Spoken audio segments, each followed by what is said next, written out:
I decided to read my journal entries, which I would not recommend to everybody. I'm going to preface that just because I read it knowing that there's a lot of shit in here and a lot of embarrassing moments, and that I was very unfiltered. You're going to realize that there's a lot of raw parts of yourself, and you're going to have to come to terms with all the messy stuff is still you. All the embarrassing stuff you write about and say and cringy things you say, that's all you. And so I wouldn't recommend reading your journals back unless you can fully do it without judgment. If you can do it accepting what's on the page as what's already been written and kind of distancing yourself from it and not tying a opinion or judgment on it. Hi everyone, welcome back to another episode. Today's video is again about journaling. You guys really liked the first one. Basically, I've been journaling my entire life. Since I was like 10 years old, I have like a stack of journals from my entire life. And it wasn't until recently that I decided to be more regimented with it, and I've been journaling every single freaking day for the past 5 months at the exact same time of the day. I wake up in the morning, I brush my teeth, I pee, whatever, and then I start journaling. I journal. I used to take like 45 minutes to journal, but because I've been doing it so consistently, my brain is very ready to write and dump it all out, and so I got it down to 20 minutes, and that's just how I naturally write every single day now. And then I go to the gym, and I've been doing that for the past 5 months. This is not really a new thing. You know, a lot of people are new to like, oh my God, journaling every single day. I actually grabbed it from Julia Cameron. She has this book called The Artist's Way, and she calls this the morning pages. And so you basically write 3 pages every single day, first thing in the morning. And honestly, even though I've been journaling my entire life, this has been a huge game changer. I actually noticed a lot of benefits of doing this. And not only is it that my brain is fully ready to write, like it's fully prepared to dump because it knows it's coming the next day. The best way for me to describe this is you wake up in the morning and you're not really starting off with a clean slate. That's such a lie. You wake up in the morning and you have shit from the day before. You have nightmares and like crap in your head. You have stress that's coming up for the day, and it's a lot. And you're just really groggy and out of it. That's basically what it's like to wake up in the morning, and then most people just go about their day. And the equivalent experience of that is like driving, but driving with like a dirty windshield, like a windshield that has been rained on, has some dust on it, maybe some bird poop. But then when you actually journal in the morning, you get that shit off the freaking windshield. It's like the straight up windshield wiper cleaning that shit off. And then you start off truly at baseline. And it's been really helpful because I'm like, how have I been basically quote unquote driving with a dirty windshield? Like obviously I can do it, but when you drive with a clean windshield, it's such a difference. Like everything is very clear. You know how to go about your day. Like that is the exact experience that it's like to journal first thing in the morning and then go about your day. And it's been super duper helpful, especially when I have therapy. So you guys know therapy is like super expensive. No, this is not an ad. Like I'm not about to go into BetterHelp. I just like started talking. I was like, I've heard this whole spiel before. I go to therapy and it's a lot of money. Every single minute of my time with my therapist, money is flying out of my wallet. And it wasn't until I started writing in the morning that I truly saw more value and more insights coming in through my therapy sessions, because I've got all that shit that I was waking up with out of my brain before I started the therapy session. And so when I go in, I can dig in deeper. And it's even more significant on the days when I didn't even feel like it, because on the days I didn't feel like it, it's either two things. It's either I don't want to talk about the thing I should be talking about or think about the things that I should be thinking about, which are difficult to think about. They're painful to think about. That's perfect because I'm going to get on the page because I have no choice. But the other reason is usually because that's a very rare day where I woke up with not much on my conscience and I felt pretty good. And so I am actually starting off baseline with a clean windshield, let's say. But then on those days when I actually do journal, because I have no choice, like I said, I am digging even deeper. because I started off clean, if that makes sense. So I've been really loving that. And the whole part about being groggy in the morning has been crazy, because you just start writing crap and it just sounds like nonsense. But if you guys have heard about the Freudian slip, so there's this theory that Freud has. Any mistakes or slips that you make behaviorally or verbally, they're not actually random or mistakes. They're coming from your subconscious. They're usually things that you're hiding, coming deep down, and they're just coming up to the surface. And I feel like that has been happening a lot with my journaling, and I'm writing things and I'm like, what the fuck? Like, where did that even come from? Or I'm surprising myself. And that's why when I decided to read my journals, I was shocked, because there's a bunch of stuff that have been coming up, and it's basically like a collection of data on yourself. Journaling isn't as invasive as actively tracking things like on an app and being like, every day I feel like this. You know what I mean? When you're journaling the way that a morning page is journaled out, you're just kind of dumping onto the page. And so you're not really thinking about what you're saying or the trends that you have. And so that's why I decided to read back my journals and see what trends there were and learn more about myself. And surprisingly, I learned a lot about how I see the world and just things about the world, because I was seeing the same patterns over and over. I don't know why I keep doing this like weird thing. Yeah. Anyways, I did get some insight and I'm gonna share it with y'all. Okay. So the first thing that I learned is that every time that I did something for somebody else and it was because I felt bad, it usually led to more problems for myself. And so I realized that it's really important for me to do things because I want to do something for somebody else, and not because I feel bad for them or I feel bad in general and want to make it better. Even if I'm like, oh my gosh, if I were in that situation, I wish somebody would help me. Sometimes it's more painful to give that help because you are going to be taking a chunk out of yourself. A good example of this is, you know how when you guys go into the airplane and then they tell you, if you're a parent with a kid, you should put the mask on yourself before you put the mask on the kid? It's kind of like that situation. Now, I won't do anything unless I actually want to do it. And I literally ask myself before I do anything for somebody else. Like, somebody's having a bad day, I'm going to surprise them with a gift. Am I doing it because I feel bad that they're having a bad day? Or am I doing it because I want to give them a gift and make them feel better? And I brought this up in other videos, but it also came up in my therapy sessions. It's funny how people say, I feel bad, because it's not only that you feel bad for the person, but you also feel terrible yourself. And it's very fitting, because when you do that thing for somebody else because you feel bad, not only are you doing it because you feel sad for them or whatever, you uncomfortable for them, but also you end up more painful and uncomfortable because of it. So I thought that was kind of interesting. The second thing that I learned is that if you journal in the morning, you'll have a clear mind for the day. But if you journal at night and you ask questions and you think about what you want in the future or for tomorrow, you wake up with answers.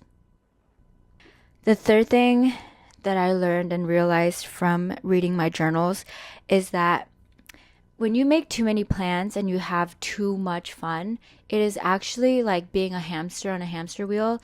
You just cannot stop. It's the most bizarre thing. You would think that if you go too crazy, you would just like crash out and stop. I realized that when I need to take a break, I feel really uncomfortable. It's actually really hard for me to take a break after having a lot of fun, because I feel uneasy and I feel like I should be doing something. And I'm so used to addressing that uncomfortable feeling with an immediate dopamine hit, which is essentially what I was getting anytime I was hanging out with my friends, immediately when I wasn't feeling great. And I was just avoiding any bad feelings because I was constantly distracted and busy. And so when I'm going to rest, I actually find it really difficult to switch off. I realized that the more fun you have, the more you crave it. And so you have to have a little bit of balance and acknowledge that it is very normal to not do too much and have too much fun. You would think it's like really good for you because you're just like hanging out with friends and you're having a good time. But it's really just like screen time, like anything else that you're addicted to a little bit, where the moment you feel a little bit discomfort, you're really used to giving yourself satisfaction right away. And so it strengthens that connection and that pattern of finding something to relieve yourself immediately when you feel discomfort. I also stopped putting people on a pedestal as I kept writing in my journal because I realized that all these perfect or seemingly perfect people aren't actually perfect and they're all living their lives for the first time. They do what we do. Think of the most successful people, the people you admire. I would think of Harry Styles, Dominic Fike, like my favorite artists, right? They wake up in the morning and they also feel groggy, shitty. What's coming next for them truly, because you can't guarantee that. And they just happen to be doing a different set of things on a different scale. And they're still really confused about what's going on. So those feelings are all mutual. We're all experiencing our 20s, our 30s, our 40s for the first time. It's hard for me to put people on a pedestal now because I realize that. And just like a small story, I saw Lola Tung, if you guys know who she is. She was on Hadestown in Broadway, and she's the main, I think her name's Belly, in The Summer I Turned Pretty. And she was in Williamsburg. She was outside a cafe. She was chilling there with her friend, petting a dog. And I walked by her and I was like, this is her. And I took a picture of her because I needed proof that I actually saw her. And here's the picture to prove that I did see her. Point blank, I get really nervous talking to strangers. I'm just very uncomfortable approaching anybody I don't know. But I'm even more uncomfortable when I run into somebody that's famous. I'm not human anymore. I don't even know how to function. I forget how to speak. I just get so flustered. It is insane. And it's even for people that I don't even admire that much. It's just like because they're famous or they have some kind of status in society, I all of a sudden don't know how to act around them. But I didn't get that kind of feeling when I ran into her in the street. I didn't actually end up approaching her, if I'm being completely honest. I was just like, okay, I feel nervous, like going up to her, because if she were anybody else, like walking up to any random person is already nerve-wracking. But the fact that she's famous didn't add an extra layer of flusteredness and nervousness. Yeah, I didn't freak out like I normally would. I really think that's because I just stopped putting people on a pedestal now. The fifth thing that I realized is that I really hate it when people do not act according to their values, when they have all these beliefs and they want to champion them and they judge other people for not following those values and those beliefs, but then they themselves don't follow suit. And I know it's easier said than done. I know there's a lot of factors. It's very scary to do risky things, and it's also very scary to go against the grain. But if you are going to speak these things and really champion them and judge other people for not following suit, you gotta do the same. And so it really bothers me when people go out of hand. And a lot of the times when I'm talking about other people in my journals, it's usually because they piss me off because they did those things. Another thing that I realize is that life is actually better if you allow yourself to be inconvenienced by somebody and you inconvenience somebody else. So both ways it works. And essentially, I think that's how true friendship and true relationships are built. I think when you do something for somebody, go out of your way for somebody to support them, and they do the same for you, you create a bond like no other. I think that's truly what we're all here for, and that's truly when people and myself feel really supported and truly like somebody is there for me. I think that we should be doing that more. I think if your friend is not feeling great and you have to go out of your way to go get the medicine then go get the medicine. And vice versa. If you're not feeling great, like ask somebody for help and say, hey, like, can you go grab me my medicine, and not make it a transactional thing. Oh, now that they did this for me, I have to go do this for them. No, just let them be inconvenienced and let them show you that they are willing to do that for you because they care. And I think allowing for that to happen without making it transactional will create those true relationships. And these are things that I used to know when I was younger, but I've been feeling like we've become, in Western society at least, we've become so self-centered and so selfish. And there's a lot of perks to doing that and thinking, this is my life, this is my goal, I have a voice at the table. Yes, true, valid, 100%.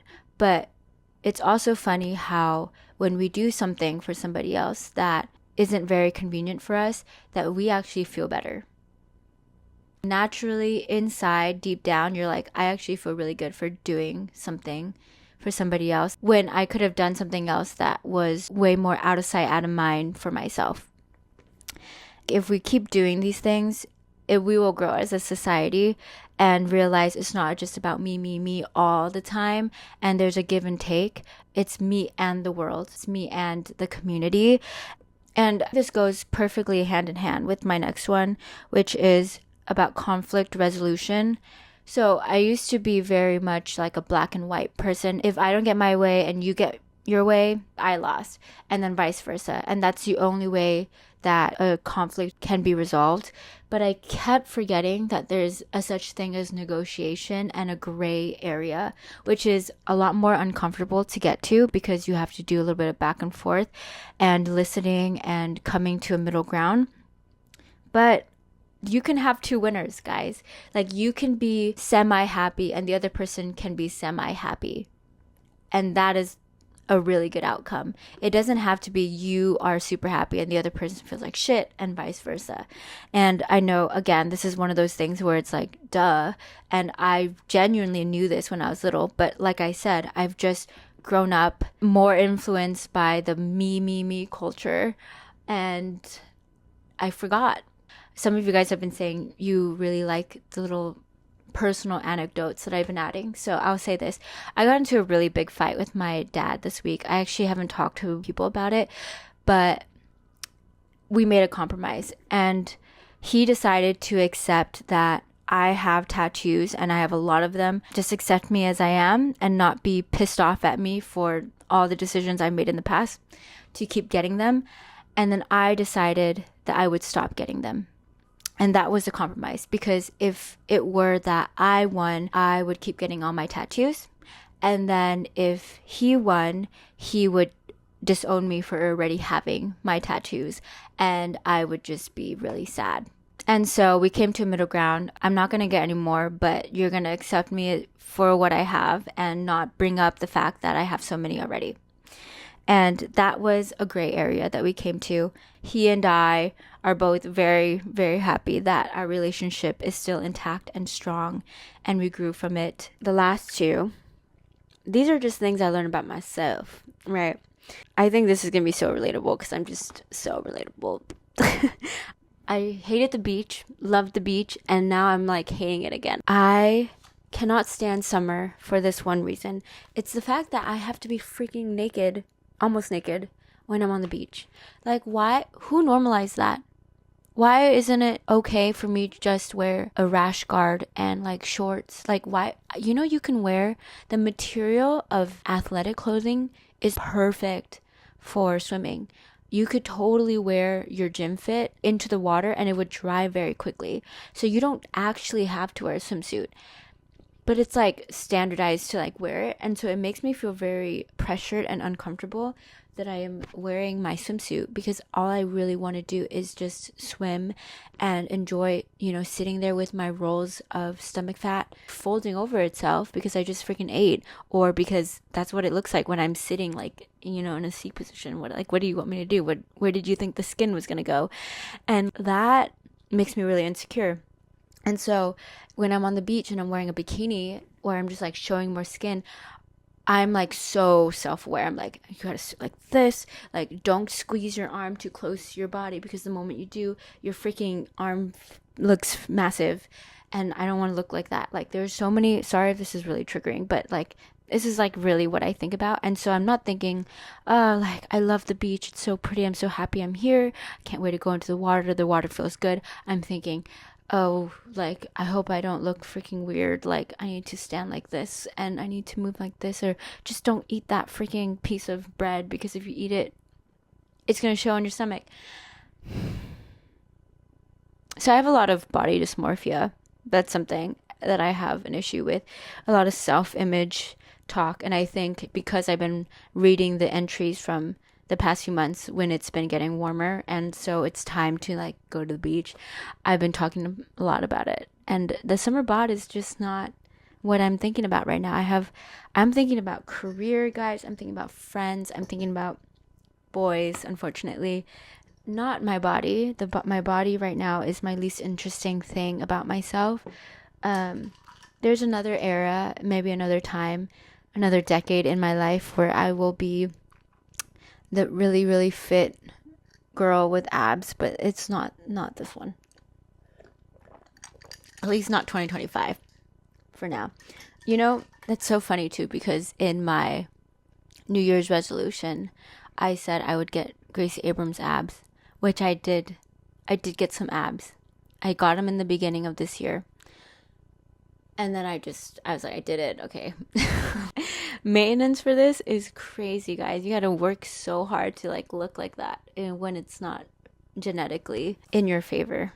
The 10th thing that I realized, last thing that I wanted to bring up for this video, is that also another trigger warning, but I realized I actually have a lot of recurring nightmares, like nightmares of people, of guys touching me, flirting with me, and being made fun of it while it's happening. There's an audience watching me, or like there's friends watching me and they comment on it, but they think it's funny. It's very weird. And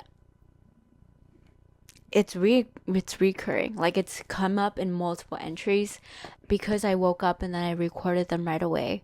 And I was like, it's so weird that I just had this dream. I read it and I was like, oh, that's funny, because you also had this dream on this day and you had this dream on this day, that all like kind of have that same theme of being touched or flirted with when you didn't want to be and you didn't speak up. So that would happen in my nightmares, and I was like, that is very concerning and bad. I don't know what exactly I'm gonna do about it. I've like internalized these moments but not actually address them outwardly in real life, and so they come back literally to haunt me in my nightmares. They literally haunt me. I realize that. Sorry if that's a trigger warning, but I'm being so honest, because that's what these heart-to-hearts are for. It's straight from the core of myself. This is just, you can't fake this shit. Alrighty, ladies and gentlemen, Hi Buffalo from the past few weeks. I don't know if you guys can tell, I'm being a little weird in this podcast, but genuinely this is how I feel. I think I'm just like so excited. I've been doing a really good job of not planning as many things and allowing myself to be by myself, and I get the best, like I'm my best company. Me and myself and we have the best conversation. We're so funny. And so I've been like coming up with these crazy ideas, and some days I just want to like turn on my camera, sit here, and then not even edit the video. I just want to just tell you guys what I'm thinking, but it's like no one really cares that much because it's going to be really badly put together, but it's like straight up thoughts in my head, and I would put it out, and I just want to put it there and just be like, here's like this really raw, unedited footage of me just like speaking my mind about something I really just cared about and just realized for a second, but I don't actually do it. I have to wait. I let the thought build up, and I organize it better so that you guys aren't wasting your times when you're watching me. And I want to give you guys something that is watchable. You know, I wrote a different high, but I kind of want to say a different one. Maybe I should just say both. I mean, it's been 2 weeks. Like, a lot of things has happened in the past 2 weeks. Maybe you guys can enjoy both. So the first one is, I had a really just rough day on a Friday. My appointments were canceled. plans were canceled, and I was really sad because I really wanted to tattoo and I really wanted to hang out with my friends. And also the tattoo piece I really wanted to do. I was so excited to do it. Like, I was really looking forward to it for months, guys. And then it just didn't work out. I channeled the anger into creativity, which I highly recommend doing. And then I was sitting in the studio, and this random DoorDash guy, oh my God, is this going to make me a bad person? Comment down below if I'm a bad person for this happening. This delivery guy, he runs in and he drops off a bag and then he runs out. And I was like, who the hell is this for? I was like, he just like ran out. And I looked at it and it was a bag of tacos. And so somebody ordered tacos. It was a $20 order, but he never came back. So I waited 30 minutes and I was like, maybe he'll come back. But also, even then, I don't even think he can re-give that bag because it's like a safety thing. It's like, what did the person do to the bag? Like, what if I had done something? Like, you're not really supposed to give them a bag you dropped off to a stranger. So I ate it, and I just took it as a gift from the world. And I'm going to say that's my high because I got free tacos, and I think that was the world being like, it's okay. Like, here, have some food. The other high, I talked about this in my last video about how I feel stupid because I dissociate, but then I've also been feeling stupid because I know there's a thing that happens as you become an adult where you don't learn as much as you did when you're in school, obviously, because you're not being taught things like constantly. And especially in corporate America, if you're working corporate America or like most jobs, they're redundant, repetitive tasks and assignments. You're not really doing brand new things all the time, and so you're not learning as frequently, and I really don't want to stagnate. And so I was texting my friend about this, and we do this thing now, and I love this. I love this so much. I can't believe I'm saying this. Like, it's so cute. And we've been doing this for like a week and a half now. Every day we text each other something that we learned for the day. It's just our responsibility to learn something for ourselves. You really retain it because you share it with somebody else and you have a conversation about what you learned and you hear somebody else's perspective. But then I double my learning because I hear what she decided to learn. And there's obviously things that she's more interested in than I am and vice versa. And so I'm learning about things that I never thought to be interested in. And so it's been so fun for my thing yesterday. I haven't sent mine yet today because I haven't thought about what to learn about today. Yesterday I learned about the public universal friend. And basically, this person was from the 1700s. They're one of the earliest non-binary people. They did not go with gendered pronouns. In the beginning of their life, were gendered, but then they went through an illness, and then they believed that God resurrected them, reborn them as a non-gendered person, and this person calls themselves Public Universal Friend. That's their new name. The Public Universal Friend, I'm going to say Puff decided to create the Society of Friends, which is the Quakers, and they believed in abolishing slavery, wearing plain clothing so that you're not gendered, like different things like that, which is so interesting. And that all happened in Rhode Island in the 1700s. I don't know. That was my thing. Her thing was that West Virginia is the poorest state in the United States.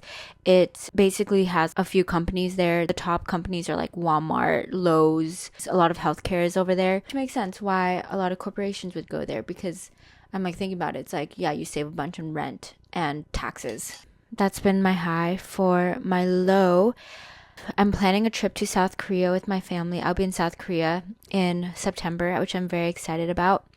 Okay, I love planning trips, and I'm really grateful to be able to go on trips, but traveling outside the country is really stressful because there's so much I don't know about, but I have to know about it because I am basically making sure my family stays safe in another country and has a good time, and it isn't wasting their vacation money. But when there's that much pressure, it starts to not feel like vacation and a good time. It starts to feel like a chore and a responsibility that I have. And so it's been really stressful, especially with South Korea, because they don't allow Google Maps to have access to their actual geography. And there's a lot of private restrictions. Unfortunately cannot just use Google Maps to figure out how far my hotel is from different places. And I have to use their Korean version of Google Maps, which is in Korean. And it is very confusing. I don't know what the hell I'm doing. They also have a Korean version of like Safari, like a search engine. Like, guys, what the hell? Like, I'm a pretty like type A, big planner, organizer. And I just know a lot of people go to South Korea. So I'm wondering, how did you guys make this work? How did you guys make your South Korea trip work? If you guys have been to South Korea, also please in the description below give me advice, because the transportation thing is confusing me. Should I get a private driver? Should I not? Okay, lastly is my buffalo, which is the weird thing that has happened. Oh my god, guys, this is the weirdest fucking thing that has happened. This might be the thing of the year. As you guys know, I work in a tattoo studio and we allow walk-ins. And it was this one day and I was just coming in to tattoo this one person and then afterwards just head out for a friend's birthday party. Okay, so I'm finished tattooing, and somebody walks in and it's this guy who's like 6 feet 5 inches, something like that. What is that in centimeters? I know a lot of you guys are out of the United States, so 1.9 meters. He's like dressed really nice. Like he looks good. He looks like he has money and he's like very put together. I'm about to head out and my manager comes over to me and is like, can you please just do something really small for this guy? He just wants to quickly get a tattoo. And I'm like, I have to go. And she's like, please, it's just like really small. And I'm like, okay, like let me just talk to him. So I go over to him and he takes his hand and he like pulls me towards him. And I'm like, don't freaking touch me. That's what I thought in my head. But then anyways, I pull my arm away and I'm like, hi, like, what are you thinking of getting? And his girlfriend, wife, I don't know, was sitting there too. She wasn't saying anything. It was kind of weird. She didn't even acknowledge that I existed. And then he was like, let me show you what we want. And he was trying to show me, but for some reason something was off. And he could not open the book correctly. So he opened it and he like showed me the back, which was blank. And I was like, what the hell? He like was flipping through the book and just couldn't get it right. Then he flipped it the right way around and then it was upside down. And I was like, why is this taking you 5 minutes to just show me the book? And then he finally gets it right set up and he's like, we want this. And when he's showing me, he's like, because he's so tall, his hands are really big.